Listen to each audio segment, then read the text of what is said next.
Você aí do outro lado talvez tenha uma história parecida. Quando estavam rolando as eleições entre Lula e Bolsonaro, eu e meu pai brigamos tão feio que a gente ficou meses sem se falar.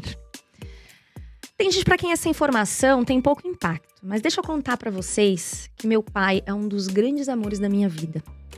Ele é uma figurinha acolhedora e animada que todo mundo gosta de ter perto. Um homem que chora, que fala de amor, que sempre me tratou com a mesma dignidade dos meus irmãos homens. Meu pai saiu de lugar nenhum, passou fome na infância, foi engraxate, batalhou um bocado e hoje é um engenheiro inteligentíssimo que trabalha com energia solar, que eu acredito é a energia mais limpa que existe. Mas quando ele manda pra mim um textão ou vídeo no WhatsApp, meu estômago já revira. No começo eu argumentava e a gente brigava. Depois eu desisti do diálogo. Nem abria mais nada que ele falava. E mesmo que concordasse com o argumento central, se algo vinha dele, eu já rejeitava de antemão e ficava buscando algum problema naquela mensagem. E ele tinha uma visão tão doida de quem eu era e o que eu pensava, que isso me fazia me questionar constantemente se meu pai, que dizia me amar tanto, sequer me conhecia. Eu odeio as visões políticas e ainda assim eu amo o homem. Complexo, né? Infelizmente, esse é um conto padrão do Brasil em 2022, em que a gente criou barreiras tão enormes entre nós que nem é mais sobre o que cada um pensa, mas sobre o que a gente pensa que o outro pensa. Porque as coisas que a gente sente, as lealdades que a gente tem, os grupos com os quais se identifica, mudam até a maneira como a gente escuta os argumentos que as pessoas nos falam. No fim das contas, o que reconstruiu a ponte entre eu e meu pai foram os meus filhos, os netos dele. Esse amor comum que a gente tem foi fazendo surgir momentos em que tolerávamos estar juntos. Depois, assuntos em comum que não faziam a gente brigar. Depois, memórias de uma história entre nós que era, afinal, mais feliz que triste. Até que a gente voltou até a falar de política de forma mais ou menos civilizada. Mais ou menos, mas melhor que a média. Tudo isso me faz acreditar que nesse mundo polarizado da pós-verdade, o diálogo só será possível quando a gente se conectar de novo pelos laços que tem em comum. Para voltar a ter uma democracia saudável, talvez a gente precise cuidar dos afetos que nos unem e revolucioná-los. E nós do Movimento Avaz criamos essa revolução de afetos para a gente entender como a gente resgata quem se radicalizou, como a gente acolhe quem está doendo, como a gente acolhe quem não entende o que está acontecendo também. E nós te convidamos a fazer parte desse movimento com a gente.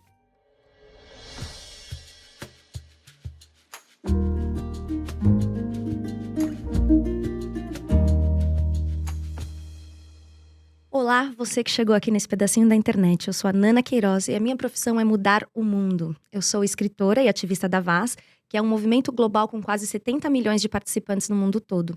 E esse é o podcast Revolução de Afetos, para quem, como nós, acredita que a revolução vai ser de afetos ou não vai ser revolução nenhuma. Eu sou a Gabi Leite, sou ativista da Vaz. Eu tenho certeza absoluta que esse vai ser o podcast mais interessante que você vai ouvir hoje. E na sua vida total. E antes de começar aqui o papo, deixa eu te contar que a gente precisa muito do seu like. Se você gostar desse papo, segue aqui com a gente. Manda suas perguntas, se inscreve no link que está na descrição do episódio para receber esse podcast no seu e-mail.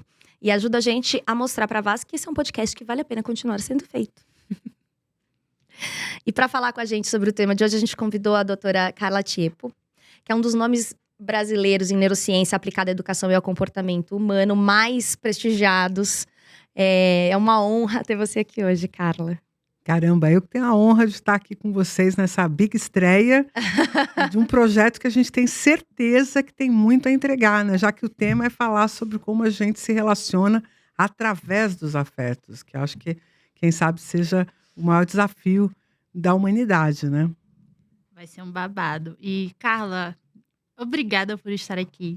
Eu tô muito... Assim, eu acho engraçado esse podcast, porque conforme a gente ia idealizando, pensando, planejando, convidados, episódios, eu ficava, caramba, eu quero muito ouvir esse episódio. Aí eu lembro que eu estarei participando do episódio, porque eu tô curiosa com todos os temas que a gente vai tratar. Mas essa questão das emoções, eu sou muito emocionada. Em todos os sentidos, eu sou aquela pessoa que, quando tá feliz, tá muito feliz. Quando tá triste, tá muito triste. Quando tá com raiva, é muita raiva. E aí, eu acho que a gente pode começar com uma pergunta bem óbvia, que é: qual é o papel da emoção do ser humano? A emoção, curiosamente, é uma função que permite que a gente de alguma forma antecipe o que está por vir. É lindo isso, né? E o olfato é o grande descritivo disso, porque o que acontece com o olfato? O olfato é um sentido que a gente consegue ler o mundo que pode ter acabado de acontecer ou que está prestes a acontecer aqui. Então, pode ainda não ter chegado uma pessoa nessa sala em que nós estamos, mas ela está por chegar. E o cheiro dela pode chegar antes. Ou ela passou por aqui e a gente consegue, mesmo não estando mais na presença dela, dizer que ela passou por aqui. Imagine isso na natureza, você poder prever que uma cobra está se aproximando ou que acaba de passar por aqui. Isso pode ter salvado os nossos pequenos roedores lá atrás, o que garantiu que os mamíferos existissem. No fundo, a gente costuma dizer emoção e razão como coisas separadas, mas a gente poderia dizer tranquilamente, e algumas pessoas ficam bem chateadas quando eu digo isso, que a razão se originou do processo emocional.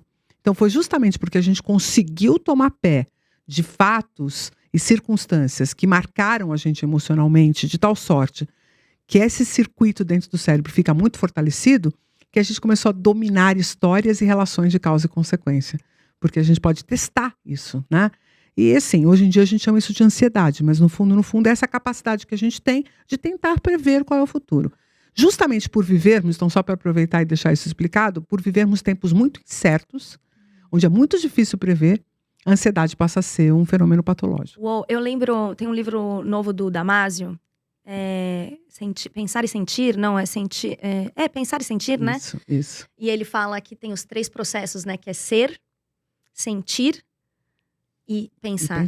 Como o terceiro, né? Que são 3 processos de inteligência, na verdade, né? Porque o ser já é inteligente. Ele fala até que as próprias bactérias têm um tipo de inteligência, né? A vida é inteligente, né? Não é exatamente a bactéria ou tal. A gente tem que dar nome aos bois, né? Mas a vida é um processo inteligente. Porque ela está o tempo inteiro tentando se adaptar num ambiente que pode mudar. E o truque é que o animal que melhor se adaptar, ou a planta que melhor se adaptar, a vida que melhor se adaptar, não é só porque ela vai permanecer do ponto de vista evolutivo. É porque, no fundo, essa expressão foi capaz de se permear a um ambiente de tal sorte que o ambiente já não a destrói, né? Então, esse é o grande jogo da vida. E a nossa expressão é uma expressão inteligente. Então, só existir já é uma expressão de inteligência. A emoção, ou o sentir, é uma segunda expressão de inteligência mais elaborada. Onde eu começo a conseguir construir uma história, vamos dizer assim, que permite que eu preveja se essa adaptação vai se dar dessa ou daquela forma e antecipe fatos. Uau. Então, beleza. Aquilo é uma cobra, tem um risco. Nós temos 3 grandes problemas, né? Não sei se você sabe. Animais que rastejam rápido, cobras, baratas, ratos e tal. Altura, porque aprendemos a viver pulando de árvore em árvore, então ter medo de altura é uma coisa bem importante pra gente, né? E lugares fechados. Então você vai ver que a grande parte das fobias humanas giram em torno disso, né? Ou a altura, ou eu estou fechada, presa, ou associo, ou aquele lugar, né, o medo de multidões, porque você também se sente sem chance de sair, se sente aprisionado, ou a altura, ou uma coisa que rasteja rápido. Isso vai estruturar o seu sentir como um monte de instintos, que é tipo aquelas coisas que a minha espécie já sabe que é perigoso e que a gente, inclusive, tem provavelmente uma transmissão genética muito robusta. E por fim, quem sabe, né, a cereja desse bolo é poder criar um mecanismo de acessar estas memórias, mesmo na ausência do estímulo. Isso é a coisa mais linda do nosso cérebro. Que é, você pode pensar em alguma coisa que aconteceu, simplesmente porque eu falo para você uma palavra. Eu falo para você, sei lá, girafa, e aí girafa para você te remete a um zoológico, uma situação, ou um filme. E isso só acontece porque você consegue dirigir a ativação do seu cérebro a partir do seu pensamento. Isso é uma propriedade muito elegante do cérebro humano e que é a única que a gente tem que realmente se destaca na natureza, porque a gente corre mal, voa mal, né? Não nada muito bem também. Você sabe, gente, que para vocês que estão ouvindo, né, e para Gabs que não estava lá, eu sou aluna da Carla na PUC, e tem uma aula dela que eu adoro, porque ela fala assim, ela passa pra gente um vídeo que é enorme. Os tempos de YouTube, vídeos de segundos, né, de rios. 3 minutos e 40. 3 minutos e 40. E aí passa, assim, umas 20 histórias. E é curtinho, é a câmera andando dentro de um hospital. Esse é a fulana, tá entrando pra ter um filho. Esse é o fulano, acabou de fazer a última sessão de quimioterapia. Esse é o fulano, tá com medo do pai dele morrer. E você vai ouvindo essas pequenas histórias, minúsculas. E no final ela mostra fotos das pessoas. Qual a história dessa pessoa? Qual a história dessa pessoa? Eu lembrei 100% das histórias que você tinha mostrado. E você falou que as pessoas em geral lembram 80%, 90% das histórias, né? Isso. E aí você fala uma frase, a emoção funciona como um amplificador das informações para o cérebro. Você explica isso pra gente? Tranquilo, maravilhoso, que tem muito a ver com o que a gente estava falando, né? Se eu preciso que uma dada informação tenha destaque, porque ela é relevante para a minha adaptação, então, nesse caso, você está vendo histórias de coisas que podem acontecer com você. Você pode ser qualquer um daqueles personagens em algum momento. E essa variação é justamente quais personagens que você tem mais ou menos afinidade. Então, tem algumas cenas ali, como, por exemplo, a mãe que está com o filho na incubadora, 100% das mulheres vão lembrar. Porque toca em coisas que são muito instintivas nossas, que é o cuidado com o filhote, né? O nosso instinto maternal. Depois tem aquela que tá não sei quanto tempo sem férias. Todo mundo lembra dessa. O cara que tá esperando há 3 horas. Todo mundo lembra, porque todo mundo já viveu aquela situação. Então você se conecta através da sua emocionalidade e aquela figura que você acabou de conhecer passa a ter uma história. Eu costumo dizer, eu dou uma opção de cursos e tal, e na hora dos cursos as pessoas têm que se apresentar. Vai, quem é fulano, etc e tal. E aí todo mundo se apresenta assim, eu sou a Carla, faço isso, aquilo e tal. E aí eu ensino eles a fazer o seguinte, conte a sua história, e depois fala o seu nome. Porque a chance da pessoa reter o seu nome depois de ouvir a sua história é muito maior do que ela reter se você começou por aí. Uau! Né? E você falando sobre a questão das histórias e como elas tocam as pessoas, eu fui aprendendo desde quando eu comecei na VAS o poder das histórias e o poder de trabalhar a emoção das pessoas, né? E eu lembro que uma vez eu escrevendo um texto para uma campanha, eu tava lá toda animada. Desculpa, gente. Eu tava toda animada escrevendo o texto. Nossa, esse texto ficou muito legal.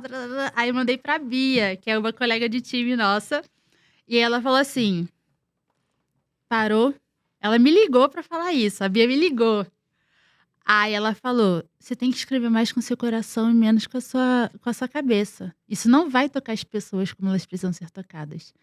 E desde então, confesso que ainda é uma dificuldade muito grande minha de contar histórias, de querer tocar a emoção da pessoa.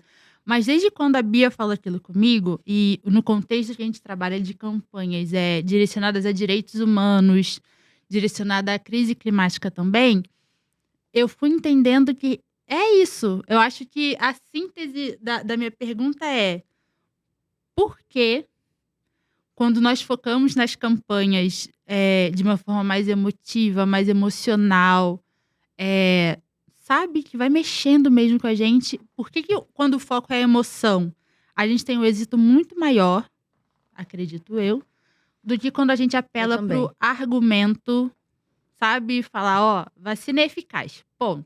E aí você dá todos aqueles... Só que quando você para e pensa, eu tive um conhecido... E aí você começa a contar a história de uma maneira que atinge a pessoa de um... Eu acho que é muito mais direto, né? Porque vai mexer numa vivência que a pessoa teve. Então, qual é a ciência? Eu ia falar a mágica, mas é a ciência. Qual é a ciência que trabalha isso? Quando a gente faz uma campanha que é muito mais emocional e muito mais humana também do que quando a gente leva um dado ou um argumento ali no papo. Olha só, o pessoal do marketing, da publicidade, da psicologia já sabe disso há algum tempo, né? Em geral, são trazidos aspectos afetivos para as campanhas e que façam você se conectar. Porque o mais importante é você saber que aquele ser humano que está sendo representado ali tem a ver com você.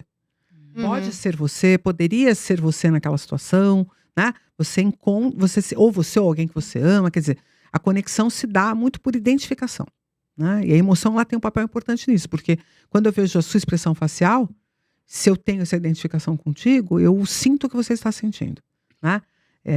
Isso é próprio. É muito difícil alguém não chorar vendo a mãe chorar. Se tiver uma relação boa com a mãe, natural, né? Com a mãe, né? Você vê a sua mãe chorar, é impossível não vir lágrimas nos seus olhos, porque o nível de empatia que você tem, de conexão emocional, é enorme, né? Mas é interessante a gente pensar que a publicidade sempre usou muito o afeto mesmo. Um storytelling que sofre e fica bem, ou está sofrendo, vamos ajudar, ou ama e ama muito profundamente, tal. Mas emoção é muito mais do que isso. Porque tem na emoção também aspectos de excitação. E aí eu não estou falando só de energia sexual, porque quando a gente fala de excitação, as pessoas já imediatamente remetem à nossa vivência sexual, que obviamente tem muito poder. Haja visto tudo que está acontecendo hoje em termos de pornografia e de exploração, né, da sexualidade humana em mídias e tudo mais, e realmente funciona muito bem. Mas a excitação até mesmo em relação ao cenário. Então, se eu, durante uma campanha, como por exemplo a campanha que vocês rodam, eu consigo construir na cabeça do meu interlocutor uma excitação de que ele pode viver num mundo melhor do que o que ele está vivendo, ele se conecta com essa possibilidade. Então, ele se conecta emocionalmente, que é diferente de um lugar assim, eu sei o que seria perfeito, porque eu teoricamente reconheço isso, mas eu nem acredito nessa possibilidade. Então, por que eu vou engajar numa coisa que me parece que eu vou estar fazendo aquilo sozinho? Por que é muito estéril, mesmo que eu acredite piamente que é muito importante eu reciclar o lixo, por exemplo, ou usar um tipo de material, ou através do meu consumo, de um consumo inteligente, eu provocar mudanças sociais. Mas se eu estiver fazendo isso sozinho? Mas se eu começar a perceber que isso é uma atividade de um grupo, e que tem uma excitação que, a partir desse grupo e desse movimento, eu entendo que eu posso mudar o mundo. As pessoas se engajam, mas elas precisam acreditar afetivamente, e não apenas cognitivamente, que aquilo tem um poder de mudança. Porque senão fica parecendo uma utopia que se sonha sozinha. E a utopia deve ser dividida. A gente só consegue acreditar em construir mundos quando nós estamos em grupo. Sozinhos, a gente vai se sentindo dando murro em ponta de faca e a nossa emocionalidade vai definhando. Obviamente existem os grandes heróis, né, que conseguem manter a sua energia em alta e que conseguem levar multidões, mas são poucos. A gente não pode pensar numa mudança de mundo através de heróis. Nós só podemos acreditar numa mudança de mundo através do coletivo. E o coletivo é amarrado pela emoção e não pela razão. É pelo lugar que eu me reconheço parte do mesmo grupo que você. Que eu reconheço que nós juntos temos a mesma intencionalidade. E as intenções não são vendidas por histórias, por ideias. Por histórias sim, mas não por ideias secas. As intenções são nutridas por emoções. Muita gente diz assim, de boas intenções, o inferno está cheio e tal. Tem uns ditos populares que eu gostaria de jogar todos no lixo. Esse é um deles, né? Porque a boa intenção, mesmo quando a atitude não sai a contento, a boa intenção permite que a gente, através do erro, busque o melhor resultado. Quando a gente não tem uma boa intenção, a gente não reconhece o erro. Não está errado. Eu fiz uma coisa qualquer, né? Eu joguei o lixo pela janela do carro. Eu posso olhar aqui e falar, nossa, eu joguei o lixo pela janela do carro. Isso está completamente contra meus princípios. Então eu anoto aquilo como um erro. Aumenta a chance de eu não jogar da próxima vez, certo? Sim. Agora, se eu não estou conectado emocionalmente com aquilo, nem sai, nem pisca. Mas você não sabe que o lixo que vai para a rua, a chuva leve, cai no bueiro. Mas esse pedacinho, esse papelzinho que eu joguei aqui, não vai fazer isso. As pessoas perdem as suas casas. Pois é. Essa é uma ideia forte. Mas não sou eu que estou lá, eu nunca perdi minha casa, eu nunca vi o bueiro entupido, com a água subindo. Eu tenho uma ideia de que isso é assim, mas eu não estou conectado com a realidade daquele fato e não acho que é uma responsabilidade minha mudar essa história. É engraçado que você falou isso dos publicitários saberem isso há muito tempo, né? Porque essa é uma discussão que a gente, no terceiro setor, tem muito, né? Porque a verdade é que, para vender, as pessoas estão dispostas a usufruir desses conhecimentos da neurociência e do behaviorismo, da psicologia, né? Mas as pessoas que fazem comunicação social, educação, ativismo, mobilização social, têm uma resistência, cara. Sim. A comprar isso, porque acha que não é convencer, é manipular, né? Porque tem a diferença entre manipulação e persuasão. Exato. Né? E a persuasão está muito ligada a você vender bem a sua ideia. Isso significa vender. Só que vender nem sempre é amealhar lucro com a decisão de compra do outro. Às vezes você está vendendo uma ideia. Às vezes você está vendendo uma atitude. A gente teve um prêmio Nobel em 2017, que é Richard Thaler, um psicólogo, né? Mas que trabalhou muito a questão dos nudges, que são os cutucões. O que são os cutucões? Muita gente usa isso hoje no terceiro setor. Vou te contar que é bem engraçado, que eu acho bem engraçado, que era assim, uma porta de um estádio na Espanha. As pessoas na Espanha fumam muito, eu não sei se você sabe disso, o tabagismo na Espanha é uma coisa muito complicada. Eles fumam em qualquer lugar, a qualquer tempo. Realmente é um problema social da Espanha, o cigarro.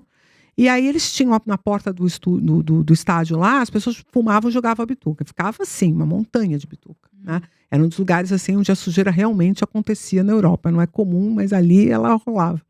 E eles tomaram a seguinte decisão, usando a teoria dos nudgets, dos cutucões do Richard Thaler. Eles colocaram um receptáculo, assim, que era possível você enfiar uma bituca de cigarro nele. E aí ele era envidraçado. E você conseguia ver quantas bitucas tinha em cada um dos dois lados. E lá em cima tinha a frase, quem é o melhor jogador do mundo? Certo? Messi ou Ronaldo? Que é uma briga. O Cristiano Ronaldo, né? Que era uma briga. Eu tô falando isso assim, há 10 anos atrás na Espanha.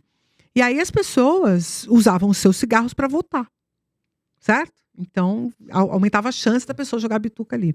E aí, para melhorar a situação, eles faziam o seguinte, eles sempre, esse é o truque, o nudge tá aqui, sempre deixavam a coisa meio empatada.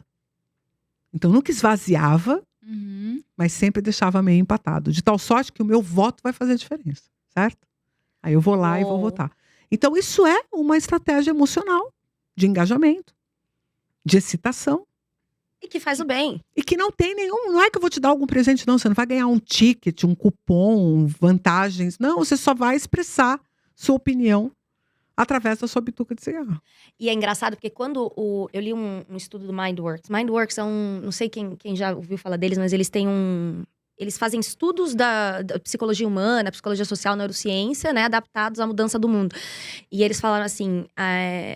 Os ativistas, quando eles não consideram a psicologia humana para tomar atitudes, não só eles não fazem o bem, como eles fazem o mal, né? E um exemplo disso é a crise climática. Aí eles comparam assim, né? Olha, vem crescendo nas pesquisas, né? Em diversos países, o quanto as pessoas acham que sabem sobre a crise climática e acham ela importante e vem reduzindo o número de pessoas que estão dispostas a agir hoje para mudar esse cenário. E aí, eles começam a investigar isso. Por quê? Né? Porque a gente foi tratando da crise climática de um potencial ansiogênico sem dar para as pessoas um sentimento de agência sobre a crise, né? E aí o resultado é catastrófico. A Vaz até tem um estudo que a gente publicou na Lancet, né? Recentemente, que falava que quase 50% dos jovens, a gente fez essa pesquisa acho que em 10 países, quase 50% dos jovens dizia que a ansiedade com a crise climática impedia eles de ter um funcionamento normal psicológico. Então, assim, você concorda com esse paper, Carla, que pode fazer mal não pensando nessas estratégias? Porque se eu ofereço o problema, considerando que a gente tem a capacidade de prever o futuro, e que essa previsão de futuro é totalmente norteada pela nossa vida emocional e não pela nossa racionalidade, porque vamos lá, se eu pensar sobre esse problema do ponto de vista racional, eu vou pensar se eu fosse capaz de tomar atitudes apenas pela minha razão, eu diria assim, bom, beleza, então eu vou começar a calcular aqui minha pegada de carbono, vou entender, e estou fazendo minha parte. Estou fazendo minha parte e paciência. Se isso não virar nada, eu fiz o que eu tinha que fazer. Isso pareceria uma ação racional, porque está claro que alguém precisa fazer alguma coisa, está claro que eu tenho alguma coisa para fazer, e eu vou fazer meu ponto. A razão ficaria contente com isso. Por que a emoção não fica? Porque ela sabe que mesmo ela botando todo o esforço e abrindo mão de coisas que seriam confortos humanos, estou abrindo mão de benefícios para mim, certo? Eu já não vou poder andar de carro, eu não vou pegar aquele avião para ir onde eu quero, porque a pegada de carbono não vale a pena, né? Eu já não vou usar o ar-condicionado tanto quanto eu gostaria, eu não vou pôr um aquecedor, eu não vou comprar a roupa que eu quero, com a fibra que eu quero, do jeito que eu quero, porque ela causa um impacto maior e tal. Eu vou abrir mão de uma opção de coisas. E ainda assim não vai resolver? Então não vale o esforço emocional. Como não vale o esforço emocional, a troca, eu saio perdendo, a pessoa não precisa nem fazer conta. Só a vivência emocional de previsão de futuro é suficiente para ela dizer no que ela vai se engajar.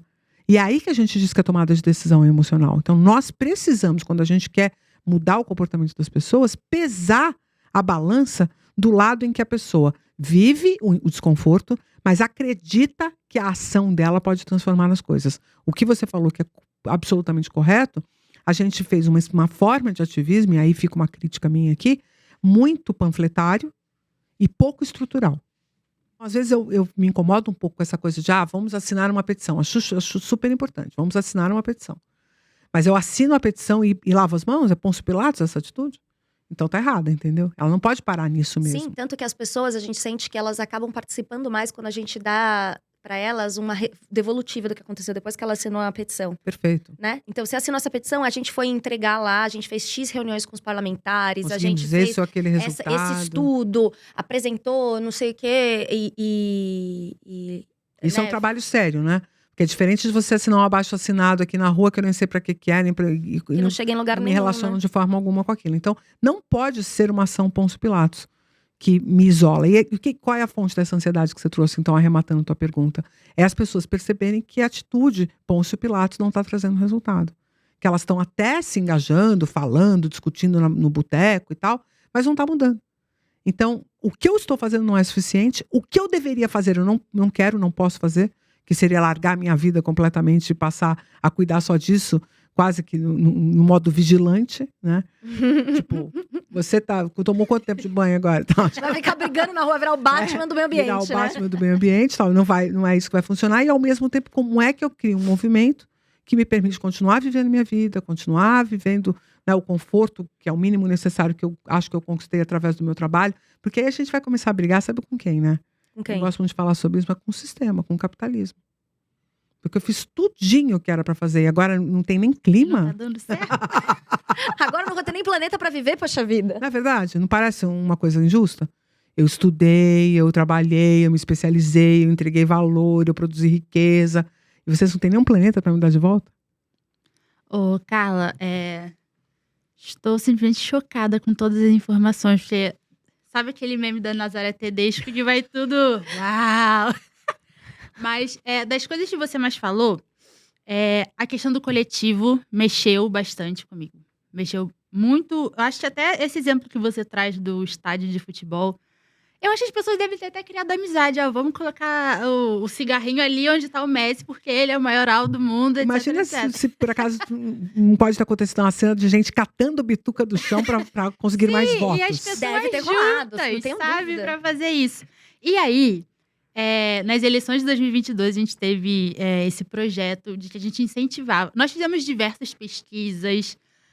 Acho que foi o momento que a gente mais colocou ali a mão na massa para pesquisar e entender o que estava acontecendo. E nesse processo das eleições de 2022, que a Nana trouxe muito, muito bem também no início do episódio, com a história dela com o pai, nós incentivamos as pessoas a conversarem. Só que assim, é difícil, é complicado, porque eu vejo muito por mim que é aquela necessidade de lançar o dado. Mas a pesquisa X falou isso, a pesquisa Y falou aquilo. Só que as pessoas não sei. Não sei qual é o processo da cognição também. E nós ficamos nessa coisa de como a gente consegue dialogar com as pessoas. Porque o diálogo, ele vai propor. Você fala e você ouve. Você fala e você ouve. E muitas vezes a gente tem essa dificuldade em ouvir. E eu penso como que o diálogo ele pode ser essa ferramenta. E quando a gente fala de coletivo, creio eu que não existe coletivo sem diálogo. Não existe coletivo sem uma troca de ideias. E é uma dificuldade essa coisa de você lembrar que você precisa ouvir.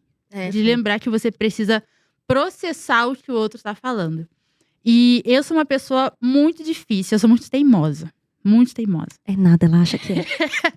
E aí, eu lanço o dado pra uma pessoa sobre algum absurdo e a pessoa fica, não, mas mas o dado tá aqui, eu estou te falando o dado.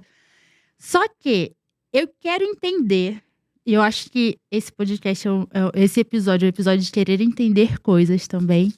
O que faz com que uma pessoa acredite muito mais num absurdo. Sei lá, gente, 2022 foi loucura com tanto de fake news que a gente é uma viu. madeira de piroca até hoje, eu não consigo entender. Mas E então, assim, eu quero só dizer, pra dar contexto pra 2018 você- acho que foi pior. Foi pior. Carla, só pra você entender, o nosso objetivo com esse projeto, que era milhares de pessoas em grupos de WhatsApp, a nossa ideia era, vamos botar as pessoas que as pessoas conhecem pra desbancar fake news, né? Pra combater as fake news, pra que o debate eleitoral seja feito de maneira justa. Você vai debater ideias e não mentiras, né? E combater o discurso de ódio também, que o debate eleitoral não se transformasse num debate de ódio contra esse grupo, aquele grupo. E é isso, as pessoas estavam num estado de... Os próprios voluntários falavam, é impossível conversar, as pessoas estão num estado de dissociação da realidade. E olha só, bom, eu tenho umas 2 horas, não? Quem dera. Fale. Sabe o que acontece aqui? Primeira coisa, né? Eu falei das intenções e, em geral, quando a gente fala em intenção, imediatamente a pessoa pensa numa função consciente. Eu sei que eu intenciono uma tal coisa. Só que existem forças de desejo e de pulsões que eu chamo de intenção. Vai ter muita gente na filosofia que vai brigar comigo, até mesmo dentro da neurociência, mas eu chamo de intenção para que as pessoas percebam a força que isso tem. É como se fosse um vetor de força dentro de uma miríade de possibilidades. Pensa assim, eu tenho um carro andando tem aceleração, tem freio, tem inércia, tem a resistência, então várias forças atuando sobre esse carro. Só que ele vai andar numa dada direção, numa dada velocidade. Esse é a resultante desse carro. O que acontece com a gente? A gente recebe um monte de estímulos, só que a gente tem a nossa resultante, que é o nosso comportamento. Quando a gente fala sobre vieses e vieses cognitivos, a gente tem mais de 250 tipos diferentes de vieses, mas eles ocorrem por 4 razões. Eu poderia resumir isso, e vai ter muita gente que vai dizer que não podia ter feito isso, mas vou fazer, porque ajuda a tangibilizar, né? Mas a maior parte dos vieses depende de 4 forças. Ou você tem excesso de informação, e aí você vai ter que filtrar essas informações a partir de um tipo de filtro específico. Geralmente esse filtro é um filtro emocional, que são as informações que concordam com o meu modo de pensar. O excesso de informação, eu filtro o que concorda com o que eu penso. Só para destacar, isso que você falou já é o mundo atual.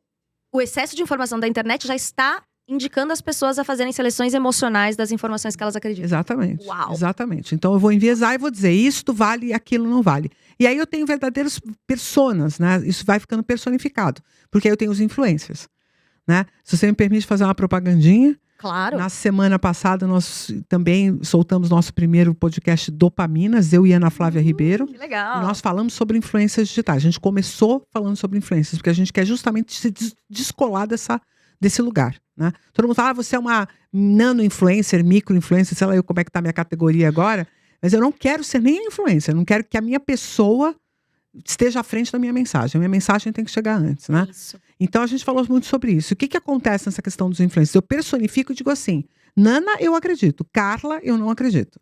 Pronto. Já é um jeito de eu fazer um filtro que me ajuda a resolver esse excesso. Então uma das coisas que é muito interessante para quem quer enganar pessoas é informar em excesso. E vocês viram isso acontecer.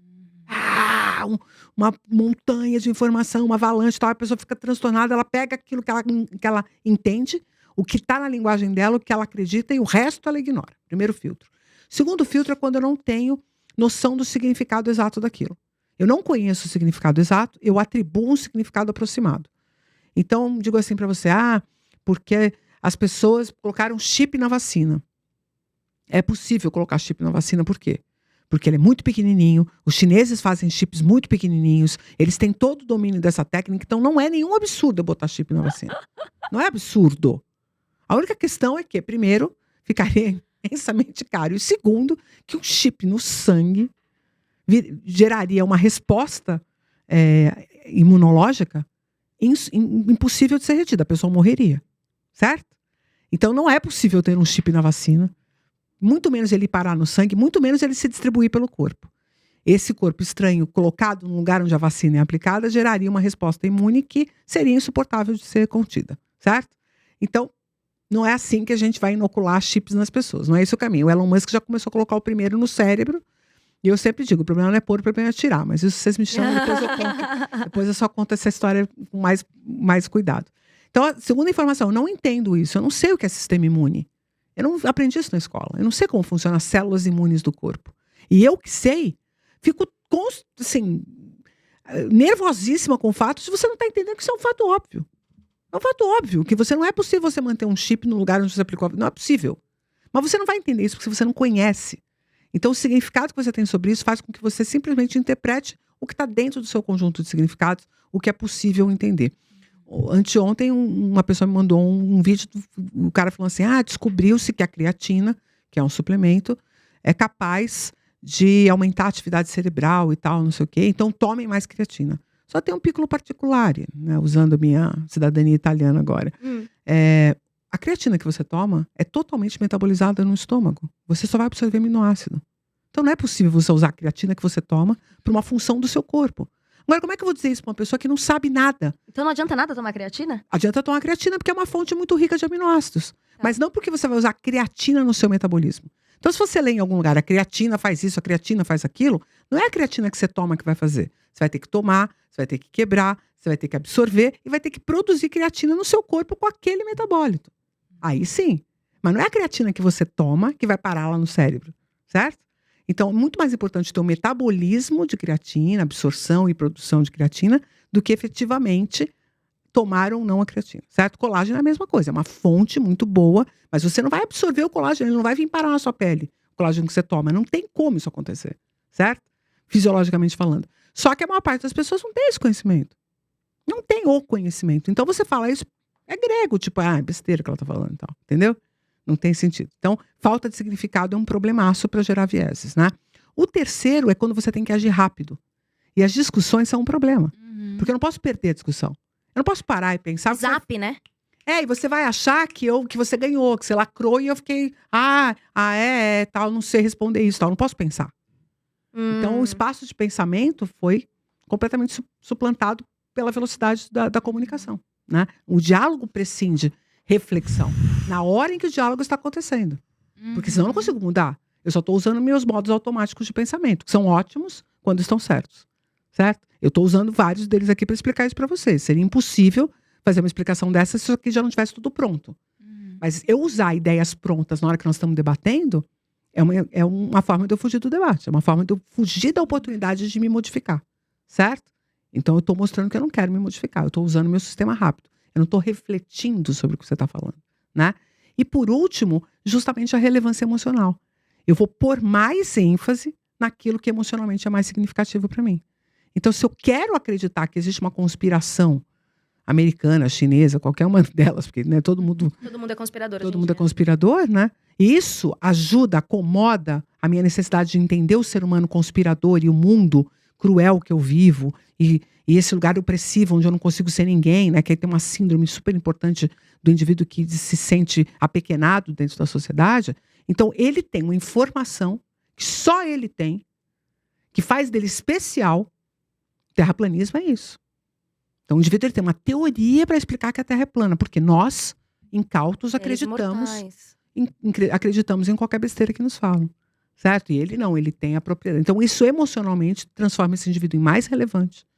E ele consegue se sobressair. E tem pertencimento ao grupo também, né, Carla? Exato. Os outros terraplanistas, né? Eu tenho um grupo no qual eu não sou apenas um medíocre. Eu realmente tenho um destaque.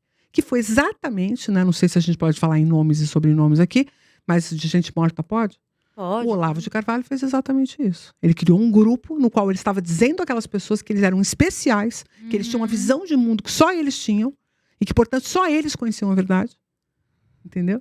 E isso faz as pessoas aderirem àquilo e, inclusive, agredirem outras, porque os outros são incautos. Então, esses 4 motivos fazem com que eu não consiga dar ênfase para a informação correta. E o mais importante que você trouxe da questão do diálogo é que o diálogo precisa ser moderado.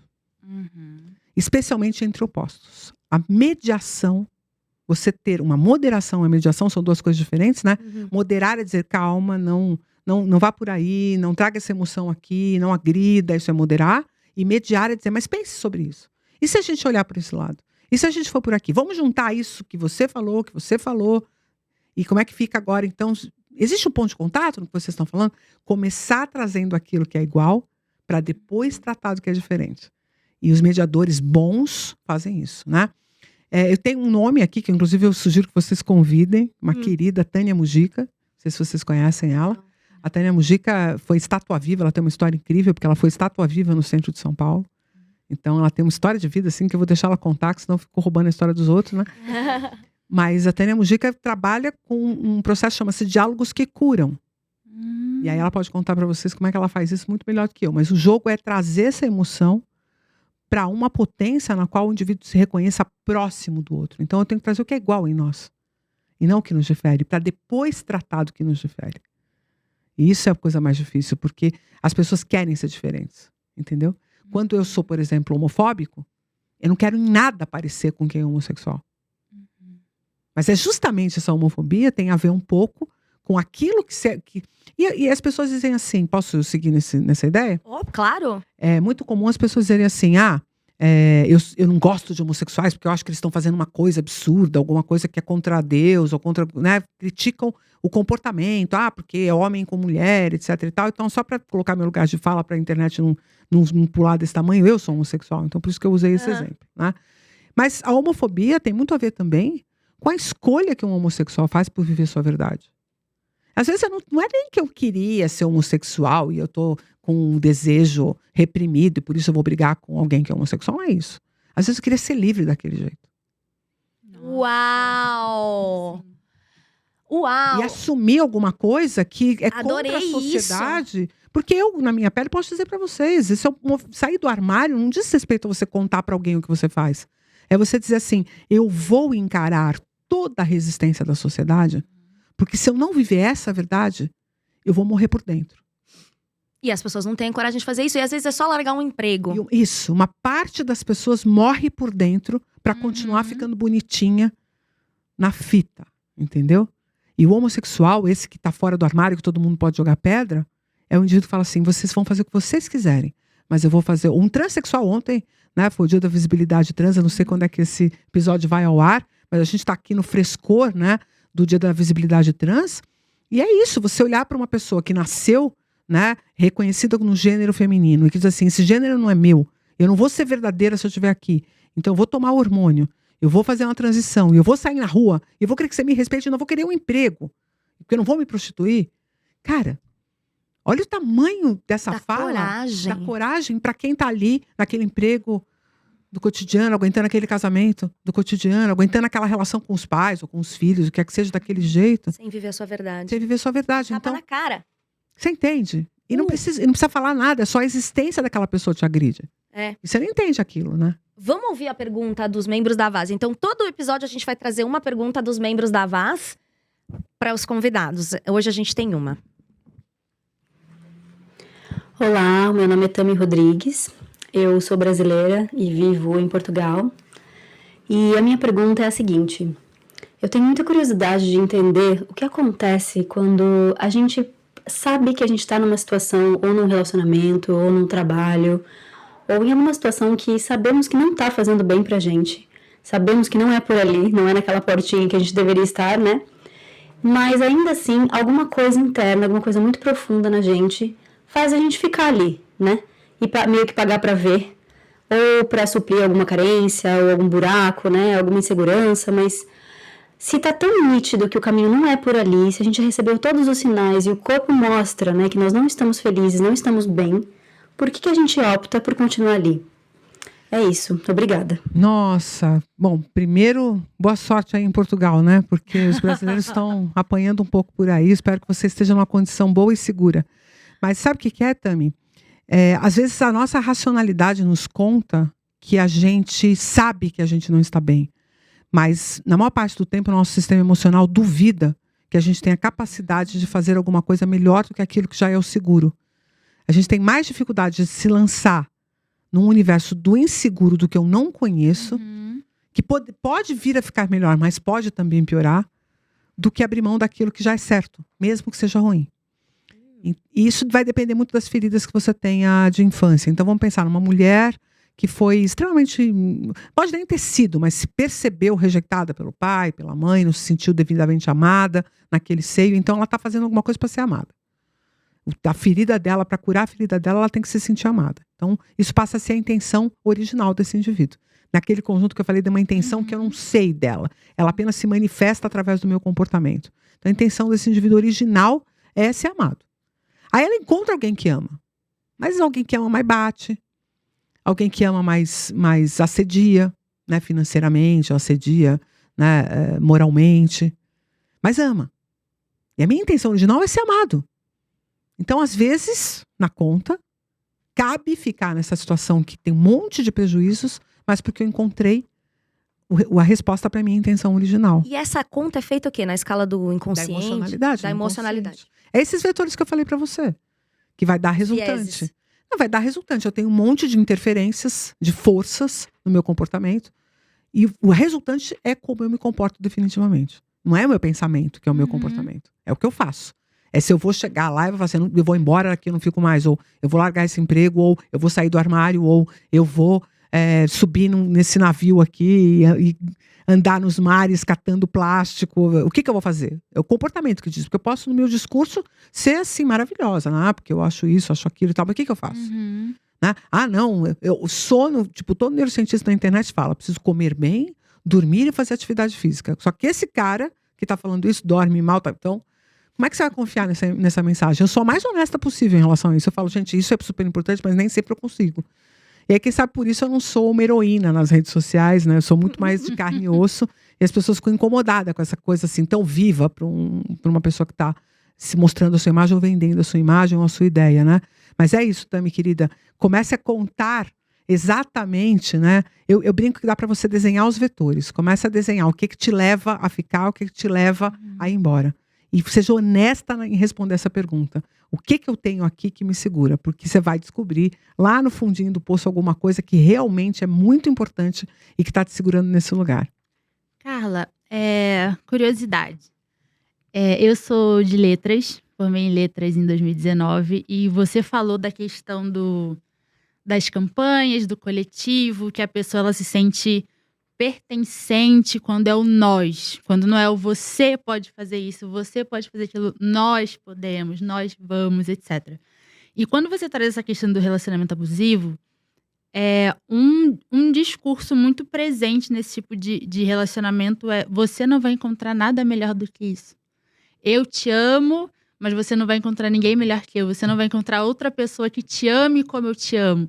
Então, qual é o papel da linguagem quando a gente vai falar sobre emoção, sobre afeto? Porque nós temos os discursos de Martin Luther King e, ao mesmo tempo, nós temos o discurso de Hitler, por exemplo. E tudo vai se basear na linguagem. Tudo vai se basear, seja a linguagem falada, a corporal. Qual é o papel da linguagem nessa dinâmica aí das emoções, dos afetos? Enorme, porque é como se fossem verdadeiros botõezinhos de ativação, né?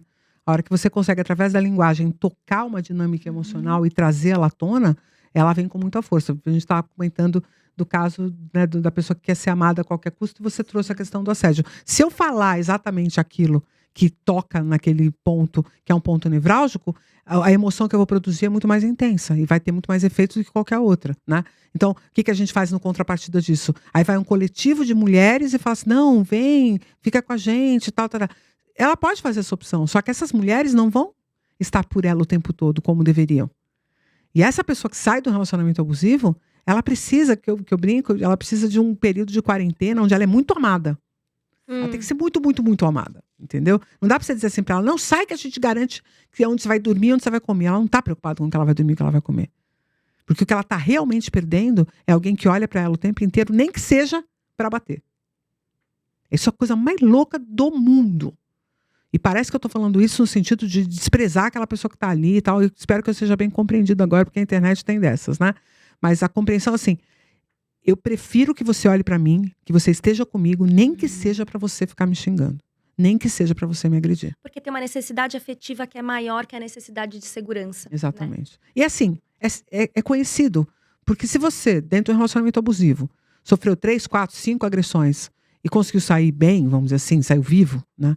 Mas continuou com aquele relacionamento, continuou. E tem aquela coisa do pai dos meus filhos também, que é muito importante. E o contrário também, né? Existem mulheres narcisistas que geram relacionamentos abusivos. A gente sempre vai criar ali um recorte de gênero que nem 100% das vezes é verdadeiro, né? Você também tem homens que estão nessa posição de precisarem dessas mulheres dominantes e que acabam manipulando as escolhas deles e tudo mais. Geralmente você não tem agressão física, mas moralmente, psicologicamente, as agressões são da mesma natureza, né? Mas o que eu acho é que a gente precisa entender que para compensar aquilo que tem segurado essa pessoa naquele lugar, anos e anos a fio, não basta um apoio raso.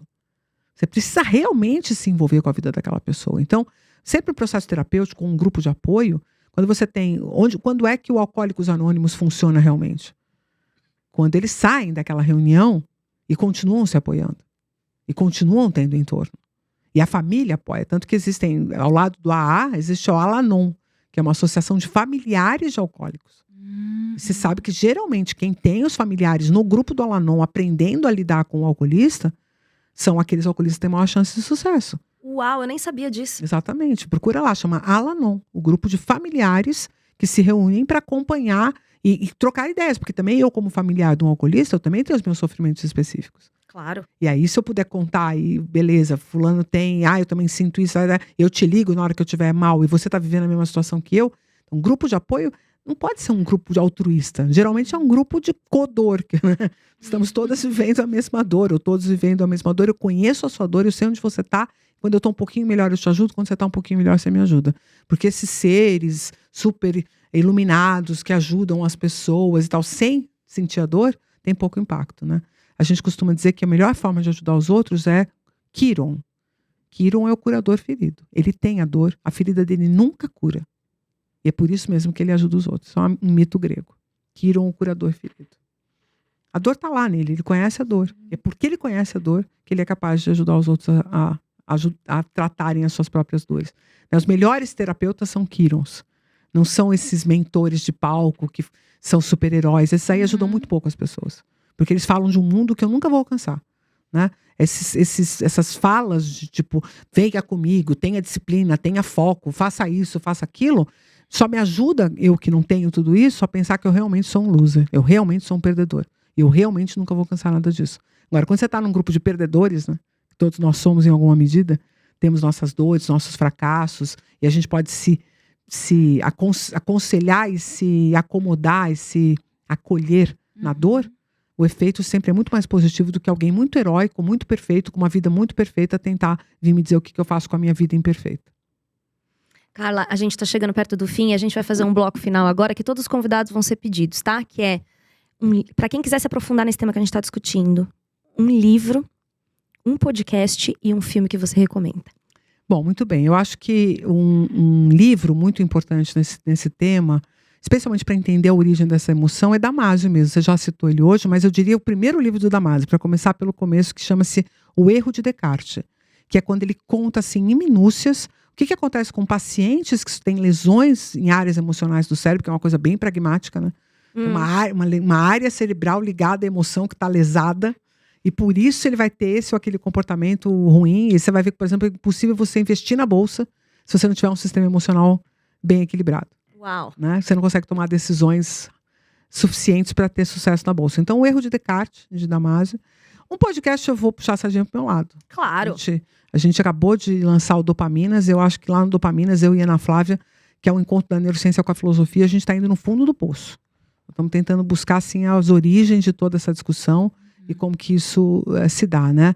E eu acho que um filme teria alguns para contar, mas eu acho que o Niad, que está muito na moda agora, que é sobre aquela nadadora que consegue, por fim, cruzar a travessia de Miami para Cuba, que é uma das travessias mais difíceis do mundo. E isso, eu gostaria que quem estivesse olhando o filme olhasse menos para o ato heróico dela e mais para as relações que ela tem com o barqueiro e com a amiga dela, que é o staff dela que apoia ela. Eu estou me enfiando muito nisso agora, porque esse ano eu vou acompanhar um atleta, um ultra-atleta brasileiro, que vai tentar se transformar no homem mais resistente do mundo. Ele vai fazer a distância equivalente a 30 Ironmans em seguida. Meu Deus do céu! Ele já fez 20. Haja creatina. E aí eu estou muito envolvida nessa história do que faz as pessoas se transformarem em parecerem máquinas, ainda sendo humanos. Que legal. Gente, eu acho não, tenho certeza. A gente fala muito que a pessoa que tem muitas certezas não tá muito, muito ok. Mas a minha certeza de hoje é que esse papo, ele chega meio que como um pé na porta, sabe? Vamos escancarar aí nossas relações com os nossos afetos, como as nossas emoções funcionam. E eu quero agradecer muito a Carla por estar aqui, por ter trazido, acho que toda a sua expertise, todo o seu cérebro aí brilhante pra gente, compartilhado isso com a gente. E quero fazer o pedido, o primeiro pedido, né? Eu sempre esqueço que é o primeiro episódio.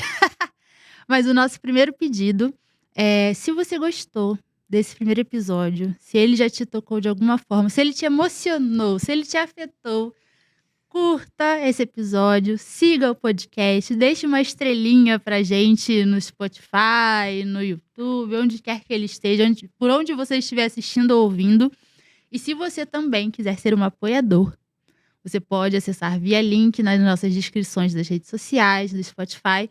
E aí você vai ter acesso a ser o nosso conselheiro editorial, a entender mais sobre os nossos assuntos, conversar com a gente também e ter conteúdo aí para uma vida inteira de revoluções e afetos também. Esse é o primeiro episódio, mas a gente vai trazer nessa temporada temas muito legais, como quais são os afetos que a gente tem pela Terra, quais são, que inclusive é o tema do próximo episódio, com a Chay Surui e a Sheila Krenak. Também vamos debater por que tem amor que gera ódio. Vamos discutir o racismo e como a gente nós brancos lidarmos com o desconforto de passar vergonha discutindo racismo. Como criar crianças melhores que a gente. O que a gente pede, quem é que pede quando os homens não choram.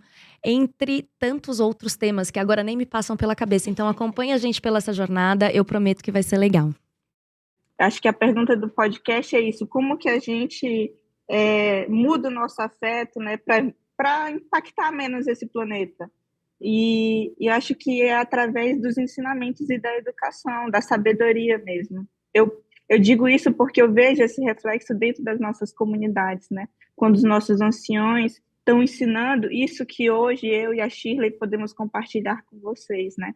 Que é o amor à terra, que é o amor ao nosso povo, o amor à nossa cultura, o afeto, né? É essa luta ancestral que a gente tem, histórica, pela terra, né? Para proteger ela, mas também sabendo ouvi-la. É isso. Obrigada, Carla. Eu que agradeço a oportunidade e desejo muita sorte e muito sucesso a esse podcast, porque eu tenho certeza que vocês vão impactar muitas vidas e muitas ações aí pelo mundo afora. Muito obrigada pela oportunidade de estar aqui com vocês nessa estreia. Impacta o mundo com a gente, compartilha isso com alguém que você acha que vai gostar e vai se transformar. Um grande beijinho e até a próxima. Tchau. Foi ótimo, Carla. Nossa, foi muito legal. Prometeu tudo, entregou tudo.